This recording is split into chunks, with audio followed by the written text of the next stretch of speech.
एक तीर, एक राजकुमारी और एक साम्राज्य। कभी कभी एक छोटी सी मामूली सी घटना भी एक बहुत बड़े महाकाव्य को जन्म दे सकती है।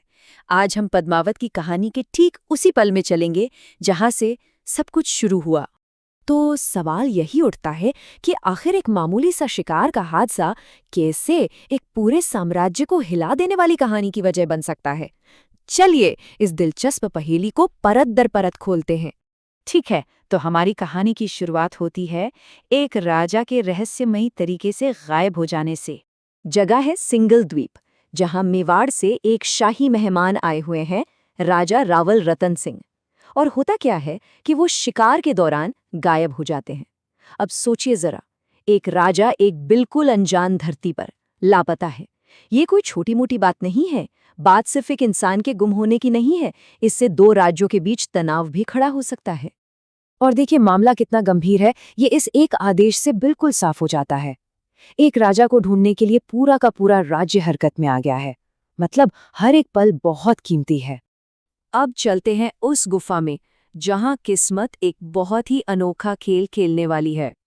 तो राजा रतन सिंह की जब आंख खुलती है तो वो खुद को घायल पाते हैं और उनकी देखभाल एक रहस्यमयी औरत कर रही है। अब सवाल ये है कि वो कौन है और इस सुनसान जगह पर अकेले क्या कर रही है। बस यहीं से कहानी में दिलचस्पी और भी गहरी हो जाती है। और जैसे ही दोनों के बीच बातचीत शुरू होती है, उनके रिश्ते की एक खास झलक मिल जाती है। रतन सिंह कहते हैं, पहले तीर से घायल किया और अब तेवर से। मतलब ये कोई साधारण मजाक नहीं था, ये एक इशारा था कि टक्कर बराबर की है। यहाँ कोई राजा और आम औरत नहीं, बल्कि दो बहुत ही तेज दिमाग आमने सामने हैं। तो इस वक्त उनकी स्थिति को समझना बड़ा दिलचस्प है। एक तरफ हैं घायल मेहमान जो अपनी असली पहचान छिपा रहे हैं, और दूसरी तरफ है ये रहस्यमयी मरहम लगाने वाली जो अपनी पहचान बताने को तैयार नहीं। असल में दोनों ही एक दूसरे के लिए एक पहेली हैं, और यही बात इस मुलाकात को और भी ज्यादा रोमांचक बना देती है। और यहाँ देखिए, बातचीत अब मजाक से आगे बढ़कर तारीफ तक पहुंच रही है।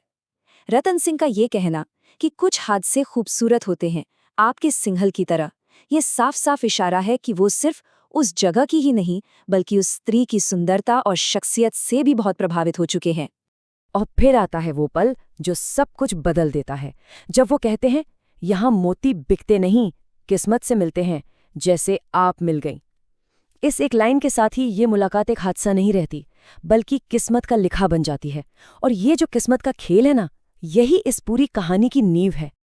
अच्छा, तो अब हम कहानी के उस मोड़ पर आ गए हैं जहां सारे के सारे राज खुलने वाले हैं। तो ये सब आखिर हुआ कैसे? चलिए इसे एक एक करके समझते हैं। पहला स्टेप, शिकारी का ध्यान भटकना। रतन सिंह खुद ये मानते हैं कि उनका ध्यान उनकी खूबसूरती ने भटका दिया था। फिर आता है दूसरा स्टेप, वो घातक हादसा। वो कबूल करते हैं कि इसी भटकाव में तीर उन्हें ही आ लगा। और फिर तीसरा और सबसे बड़ा स्टेप, राजकुमारी का पर्दाफाश, जब सिंघल के राजा यानी उनके पिता वहां पहुंच जाते हैं। और फिर उनके पिता के शब्दों से ये बड़ा राज खुलता है। सिंघल की राजकुमारी है वो पद्मावती। बस इस एक वाक्य के साथ ही सब कुछ बदल जाता है। वो रहस्यमयी औरत अब एक राजकुमारी है, और जो घायल मेहमान था वो एक राजा। पूरा समीकरण ही पलट चुका है। तो जैसे ही दोनों की पहचान सामने आती है, कहानी एक नए और बहुत ही निर्णायक मोड़ पर पहुंच जाती है। पद्मावती के पिता के ये शब्द सिर्फ मेहमान नवाजी नहीं है, ये सम्मान है, ये स्वीकृति है। वो रतन सिंह के पद और उनके व्यक्तित्व को पहचानकर उन्हें अपने बराबर का दर्जा दे रहे हैं, जो आगे होने वाली घटना के लिए एक तरह से मंच तैयार करता है।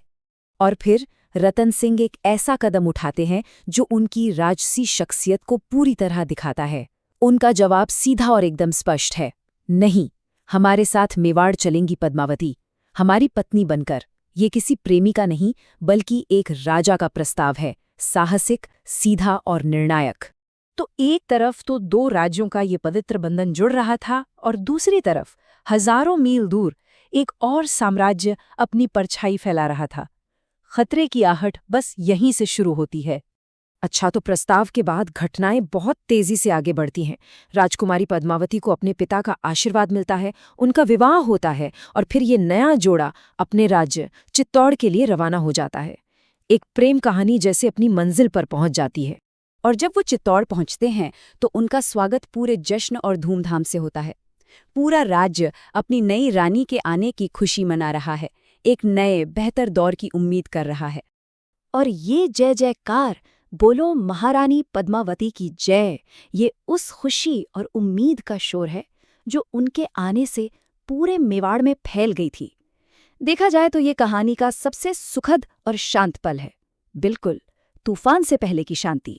लेकिन ठीक उसी वक्त जब सारा चित्तौड़ इस जश्न में डूबा हुआ था, दिल्ली में खिलजी हुकूमत की महत्वाकांक्षाएं एक नया आकार ले रही थीं।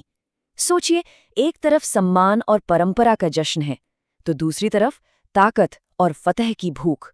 ये दो दुनियाएं हैं जो बहुत जल्द टकराने वाली थीं। और यहीं पर आकर हम इस कहानी के सबसे बड़े सवाल पर रुक जाते हैं। सवाल ये है कि क्या किस्मत से शुरू हुई ये प्रेम कहानी एक ऐसे साम्राज्य की जालिम महत्वाकांक्षाओं के सामने टिक पाएगी? एक ऐसा साम्राज्य जो किसी भी चीज को अपनी जिद बना लेता है। सोचिए, एक तीर से जो सफर शुरू हुआ था वो अब एक बहुत बड़े महायुद्ध की दहलीज पर आकर खड़ा हो गया है।